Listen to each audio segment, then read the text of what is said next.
Russell viper সাপ চলে আসছে মাননীয় স্পিকার।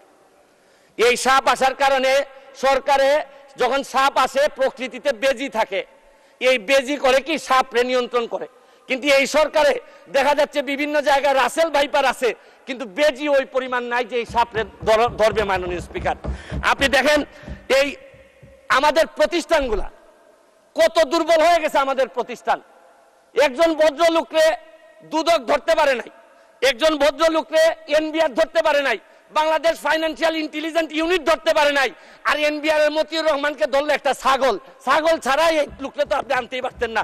ছাগলের কাণ্ড হওয়ার কারণে আর ফেসবুক ভাইরাল। 1 মিনিট বক্তব্য আপনার বরাবর অ্যাপ্লিকেশন আছে, আমি 247 ইনভোক করতেছি। এখানে 247 হচ্ছে কি আমার বিরুদ্ধে এখানে একজন মাননীয় সংসদ সদস্য আমার বিরুদ্ধে অভিযোগ দিয়েছেন। আমার আত্মপক্ষ সমর্থনের সুযোগ দেওয়ার জন্য, আমি সময় দেওয়ার জন্য আপনার কাছে দাবি জানাচ্ছি। মাননীয় স্পিকার, এখন আসেন আপনারা বেনজির কাণ্ড, মাননীয় সাবেক আইজিপি উনি এত বড় হয়ে গেলেন, মন্ত্রণালয় জানলো না, মাননীয় স্বরাষ্ট্রমন্ত্রী জানলেন না। এই বাচ্চাটা এত বড় হয়ে গেল, আর কিছুদিন সুযোগ পাইলে পুরা গোপালগঞ্জ কিনে ফেলতেন এই বেনজির সাহেব। তারপরে এইটার দায় এই মন্ত্রণালয় এড়াইতে পারে না মাননীয় স্পিকার।